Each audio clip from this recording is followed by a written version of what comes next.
discuss the topic financial statement with adjustment. Please keep one thing in mind. All the adjustments are always having two effects.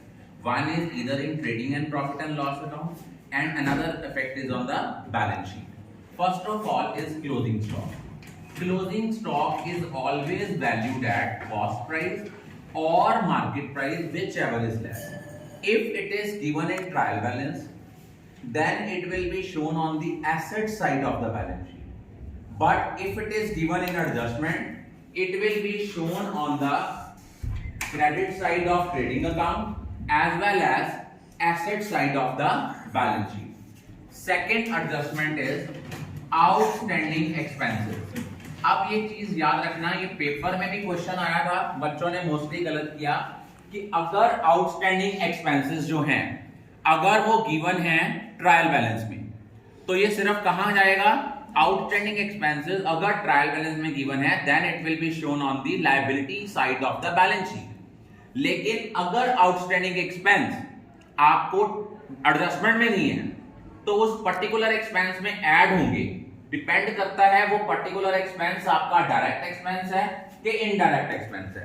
अगर तो वो direct expense है तो direct expense जो होते हैं वो शो होते हैं ट्रेडिंग अकाउंट में, और अगर वो आपका इनडायरेक्ट एक्सपेंस है तो वो शो होते हैं प्रॉफिट एंड लॉस अकाउंट में, और अगर आपका वो डायरेक्ट एक्सपेंस है तो वो पर्टिकुलर एक्सपेंस में ट्रेडिंग अकाउंट में ऐड होगा। अगर वो इनडायरेक्ट एक्सपेंस है तो प्रॉफिट एंड लॉस अकाउंट में पर्टिकुलर एक्सपेंस में वो क्या होगा, ऐड होगा, और बैलेंस शीट की लायबिलिटी साइड पे शो होगा। और थर्ड है प्रीपेड एक्सपेंसेस। अब प्रीपेड एक्सपेंसेस जो होते हैं ये क्या होते हैं, ये अगर तो ये ट्रायल बैलेंस में गिवन है तो ये बैलेंस शीट की एसेट साइड पे जाएगा। अगर ये एडजस्टमेंट में गिवन है तो उस पर्टिकुलर एक्सपेंस में से ईदर इन ट्रेडिंग अकाउंट और in profit and loss account it will be deducted as well as it will be shown on the asset side of the balance sheet. अब आप लोगों को इस बार पेपर में question आया था, आपको वहां ट्रायल बैलेंस दिया था, वहां दिया हुआ था रेंट रिसीव्ड। ट्रायल बैलेंस में दो साइड्स थी, डेबिट और क्रेडिट। वहां लिखा हुआ था क्रेडिट पे 4000, नीचे लिखा होता rent of sublet premises is ₹300 per month. It means sublet का मतलब होता है कि टेनेंट ने आके उसको रेंट पे दिया हुआ है, वो हमारी इनकम है। तो 3 मंथ आपका 12 मंथ्स का बनता था 3600। हमने इसको प्रॉफिट एंड लॉस अकाउंट की क्रेडिट साइड पे बाय रेंट शो करना था 3600। जो 400 था वो क्या था, वो था इनकम रिसीव्ड इन एडवांस। एक चीज याद रखना, अगर कोई आपकी इनकम रिसीव्ड इन एडवांस है, अगर तो बैलेंस उसमें दिया है ट्रायल बैलेंस में, तो ये बैलेंस शीट की किस साइड पे आएगी, लायबिलिटी साइड पे।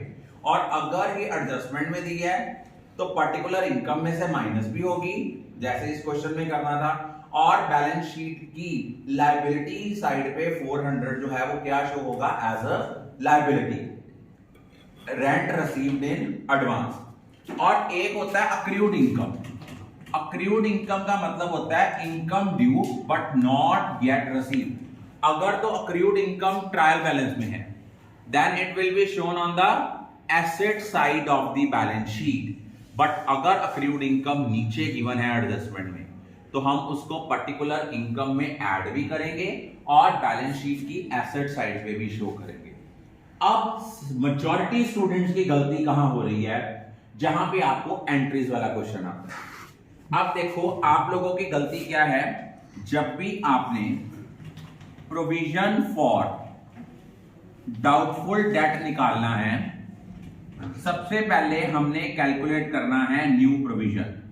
और न्यू प्रोविजन हम कैसे कैलकुलेट करते हैं, न्यू प्रोविजन को कैलकुलेट करने का फॉर्मूला होता है debtors in trial balance minus bad debt in adjustment, जो नेट अमाउंट आती है इनटू रेट ओवर 100।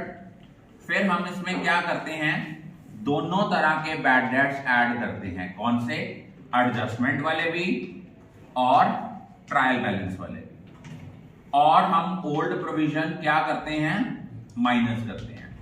अगर तो हमारी नेट अमाउंट पॉजिटिव आएगी, then it will be shown on the debit side of profit and loss account. But if it is negative, it will be shown on the credit side of the profit and loss account. लेकिन जब हमने बनानी है balance sheet, यहां पे गलती क्या करते हैं, यहां पे स्टूडेंट्स की मेजॉरिटी गलती क्या होती है, डेटर्स हैं, डेटर्स में से न्यू प्रोविजन माइनस करनी है और bad debt in adjustment minus करनी है, बाकी कोई चीज माइनस नहीं करनी। मेजॉरिटी स्टूडेंट्स की गलती इसी पॉइंट पे आती है, इसी पॉइंट पे गलती आप लोगों की, सबसे मेजॉरिटी स्टूडेंट्स की गलती इसी पॉइंट पे है। ये चीज ध्यान रखना कि बैलेंस शीट में डेटर में से bad debt in adjustment as well as जो है आपका new provision for doubtful date ये माइनस होता है। अब पेपर में आपको क्वेश्चन आता था जिसमें हमने करनी होती थी एंट्रीज, और आप सबका ये जो क्वेश्चन आ रहा था वो आपका ये क्वेश्चन गलत आ रहा है, सबने इसको अटेम्प्ट ही गलत तरीके से किया है। अब आपने इसकी एंट्रीज को कैसे क्वेश्चन को सॉल्व करना है, सबसे पहले एक याद रखना, जो आपके बैड डेट इन एडजस्टमेंट हैं उसके लिए आपने एंट्री डालनी है bad debt account debit to sundry debtors. यहां पे कौन सी अमाउंट आनी है, with the amount of bad debt in adjustment. जो आपके एडजस्टमेंट वाले बैड डेट हैं उनकी एंट्री आपने डालनी है bad debt account debit to sundry debtors. और एक आप लोगों की जो नेक्स्ट आप लोगों की गलती हर बच्चे की जो पेपर में हो रही है वो कौन सी है, वो हमारी है provision for doubtful debt account debit to bad debt. अब वहां पे आपको पता नहीं लगता कि कौन सी अमाउंट डालनी है, provision for doubtful debt account debit to bad debt. यहां पे कौन सी अमाउंट डालनी है, यहां पे अमाउंट डालनी है both bad debts both in adjustment as well as trial balance. Second entry क्या है, provision for doubtful debt account debit to bad debt. ये कौन सी अमाउंट के साथ डालनी है, जो आपके बैड डेट इन एडजस्टमेंट है as well as bad debt in trial balance.